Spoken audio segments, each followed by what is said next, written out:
Hey everybody, Robert here, Black Belt Gaming. Thanks to your comments, I did see the little bit in the rule book about giving gold to characters that did not participate in the previous adventure. So we need to give the wizard 200 gold pieces, and the same thing for the cleric. The fighter still has 300, and I don't believe the fighter had any other treasure from his previous adventure that we could sell or keep in his inventory. I don't think so. I think there was a potion that let him walk through the walls, and I think he used it, and then I think he also used the healing potion, and I don't remember him getting anything else other than the gold treasure token. One other point before we get started, there was an interesting question about the order in which you can do things. It says here, if you look at step 2, move and perform one of the following actions. It's very easy to think that you must move first and then perform one of these other actions. But that is not the case. It's a little more clearly spelled out in the rule book. I'll find it here and show it to you. Here it is in the rule book. It's just an added sentence, I think, that is missing from the card. If you look here on the hero phase, step number 2, it says your hero may move and perform one action, or one of the following actions. This one, your hero may move before or after performing this action. So sometimes you may want to attack first and then make your move, or sometimes you may want to try to disable a trap and then make your move. So it's kind of consistent with the previous editions or versions of the Dungeons and Dragons board games. I'm just wanting to reconfirm with fans or others that are a little more experienced with the game about how movement points work in this particular version. In the other versions of the game, after you made your move, you kind of stopped. But it seems that this version talks more about a movement budget, and as long as you have points to spend, you can move. So my question to you is, let's say for example you moved 2 spaces and then you made your attack. Could you then continue and finish out your movement after that? So you would basically be making part of your move and then attacking or disabling a trap or something and then continuing your move. I think during my first playthrough, I believe I did it that way, but I just wanted to reconfirm that with some of you, because if we go back to the rulebook text here, your hero may move before or after, and I don't know if it's really limiting that it has to be one or the other, or it just means that you can do both. Are you getting my drift there? Can you take 2 steps, make an attack, let's say you kill the monster, and then move another couple of squares off to the edge of the board? I thought that was something that was allowed in this particular set of the D&D game, but if I'm way off there, let me know, and I'll be a little bit more strict with the movement about that. Alright everyone, our heroes are ready. 3 adventurers this time. Our fighter is going to take the first action. He is on a tile with a trap, so he can attempt to disarm the trap. We'll go with the trap that he is closest to. Now, I knocked my little dice tower off the table the other day, so it's not broken. I just need to reassemble it. But I'm just going to roll a die here, and we got a 14. That's a successful disarm. So I believe, I'm not even sure if we look at it, but we removed that trap. So we'll make our move. We'll have our fighter take a step over here to the edge so that he can explore. And I think that will finish his action, and we'll move on to the exploration phase. Alright, we're drawing our first tile. And look at that, we've got a white triangle. I knew these existed somewhere. A white triangle, I believe these were the monster indicators here. And I'm still not exactly sure how these symbols work, but we'll find out sooner or later, I'm sure. So we draw the dungeon tile, and we draw monster cards and place any monsters or traps as necessary. I don't see any traps on this particular tile, but 2 monsters. Let's find out what those are. The first monster here is a water cultist, and we need to get one of those figures out.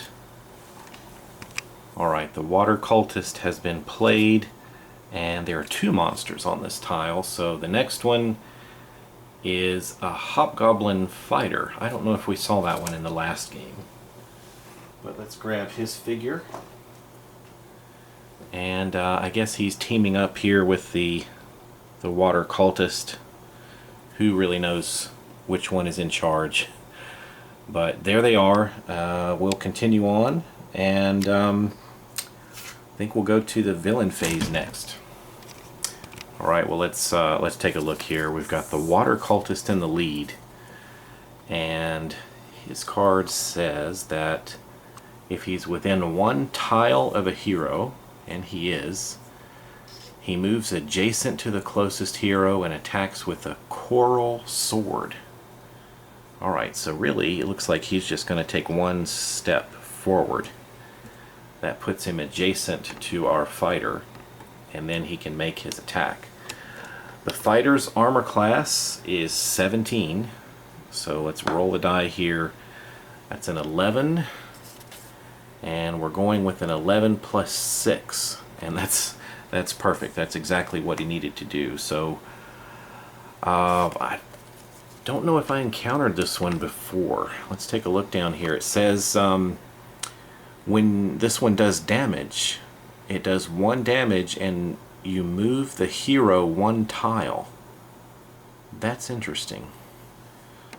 So he's going to be moving 1 tile, but I guess it would be my choice as far as which tile, wouldn't it?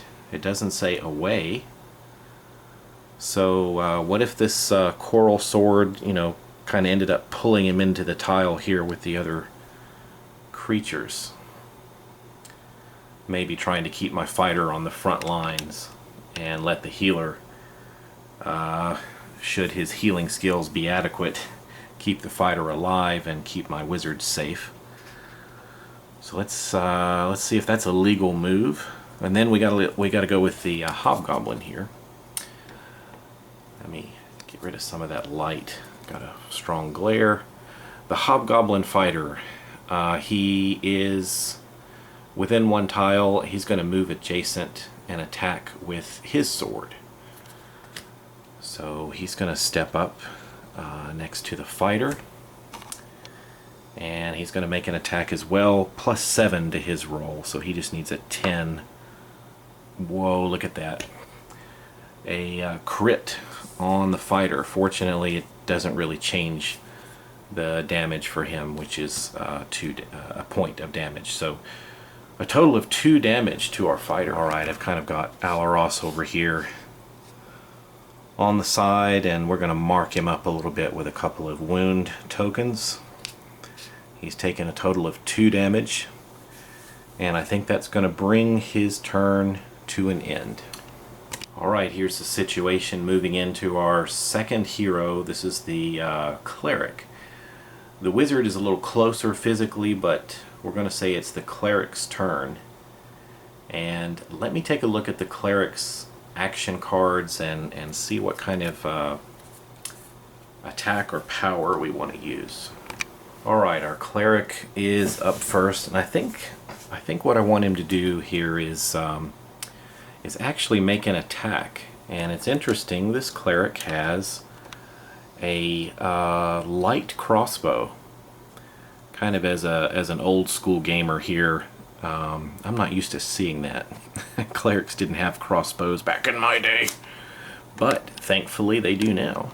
So he's going to make a shot, or is it a she? Maybe a she here, is going to take a shot all the way from over here. The monster can be 2 tiles away, so 1, 2. So this should be a legal attack. So if we go for, I guess we'll go for the cultist first. He looks a little stronger. He's got 2 hit points. I don't know, maybe we should go for the hobgoblin, since this attack could take him down in 1 shot. Tough call. Why don't we shoot for the hobgoblin? I'm going to take the shot now.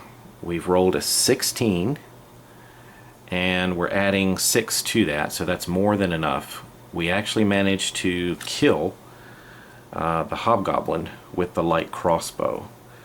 So that card is now going to go to our experience point pile, and I think we get to draw our first treasure card of the night, and that is a pouch of copper, and we get 100 gold pieces. Now we still haven't made our move with the cleric. We've made our attack, but we still have some movement. And with our fighter there, we should be able to move past him if we want to be careful of these other traps. So 1, 2, 3, 4, 5. I think we could get to the edge of this tile and explore. 1, 2, 3, 4, 5. So let's say he's moving around here, or she's moving around to flank this water cultist. But that does put our cleric on the edge here where we can take an explore action. So we draw a tile and place it. It is a black triangle, so welcome back, black triangles. We have 1 monster on this tile and a bugbear. I haven't seen that yet, I don't think. Alright, so a bugbear is basically kind of like a really extra large goblin. So we're going to have to fight this thing. A hobgoblin is kind of a more militant, tougher version of a goblin, actually bigger. And the bugbear, I think, is even bigger than that. So we'll get his figure out and place him on the tile. Alright, dwarf, you have angered the bugbear. But I think the first thing we need to do, since we had a black triangle there, is to do an encounter card. So let's draw our first one of these for the night. The Dark Gift. I don't know, I don't like these dark gifts. A mysterious benefactor is willing to aid you for a price. Your hero can take 1 damage, or you can draw a treasure card and choose another hero to take 2 damage. Interesting. You know, I think I took 1 damage last time. Why don't we draw a treasure card and let the, I don't know, let the fighter take the damage? I know that sounds like a pretty nasty thing to do. It'd be interesting to see how this would go when you're sitting around with other people at the table and telling them, can you take damage? Well, we've drawn our treasure card, and it's a Ring of the Ram. And let's see, this is one of those you need to flip over after you use it. Use instead of an attack action. Your hero may disable 1 trap token. Attack 1 monster on your hero's tile. If the attack hits, move the monster 2 tiles away. It even does 1 damage on a miss. So, does it do both of those? Your hero may disable a trap token on his or her tile. So let's say you do that. Alright, so there's a question. Does it do one of those or both of those? By the reading of it, I would assume both of those. Anyway, let me know what you think. I guess I will let the cleric hang on to that. Let's see it. Attack one monster on your hero's tile. I don't know, maybe the fighter is the one who deserves it. Why don't we give Alaros the ring? I don't think he got very much good treasure last time. So we'll give Alaros the ring of the ram, but Alaros takes another 2 points of damage. Alright, we'll find out later if this extra 2 points of damage is worth it or not for that ring. So let's keep going. I think we have to activate this bugbear now. So we've done the encounter card. Let's say our dwarf has her back to this bugbear and he's going to make his attack. So what does he do? If the bugbear is within one tile of a hero, it moves adjacent and attacks with a spiky club. So he's going to rush up right behind the cleric and make this attack with his spiky club. And we've rolled a 14. I'm sure that's going to hit. 2 damage to the cleric. So there we go. Kind of some karma there for our cleric. 2 damage markers for her. And that'll put her with about 6 hit points remaining. And I think that will finish it for the cleric. Okay, finally it's time for our wizard to have her turn. Let's take a look at the board. She is still on her starting point on the start tile. And in her hero phase, maybe she wants to make an attack. I don't know her abilities very well. I do want to take a second look at her overcharge ability.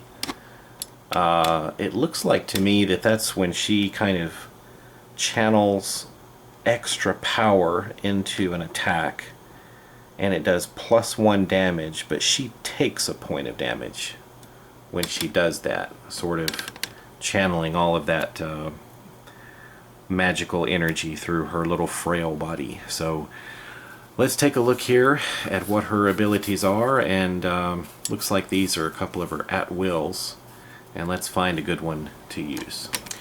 Well, I kind of like this chill touch.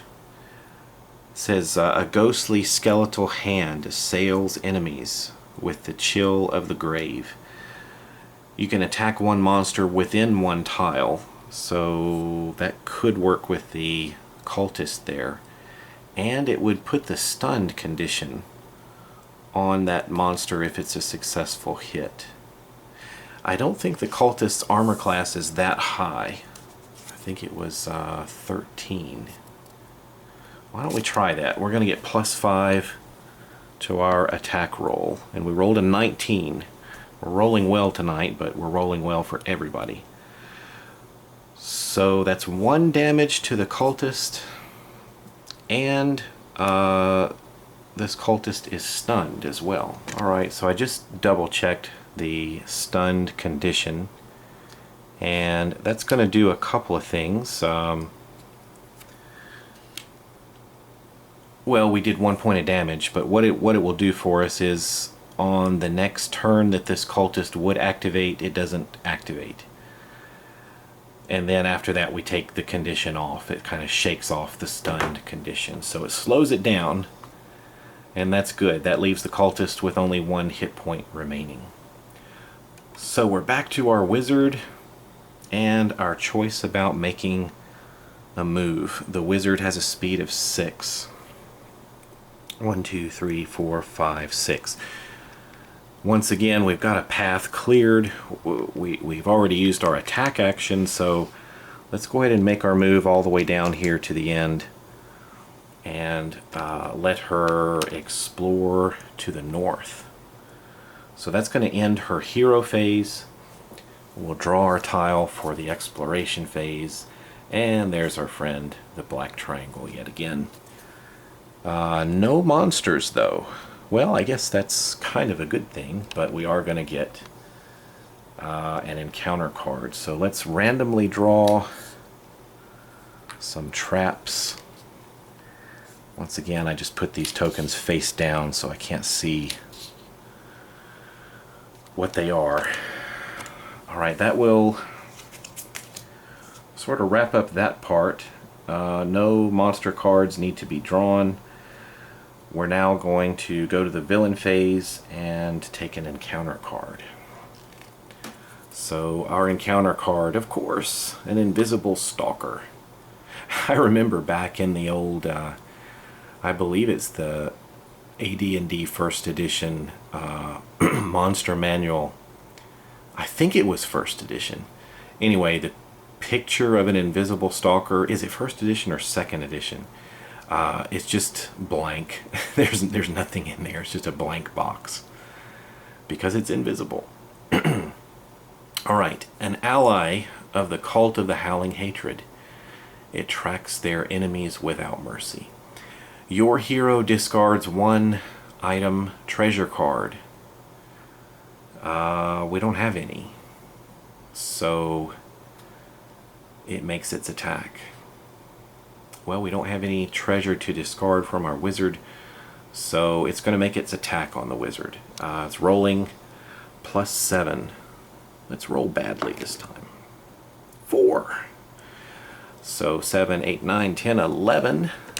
An attack of 11 is not a 14.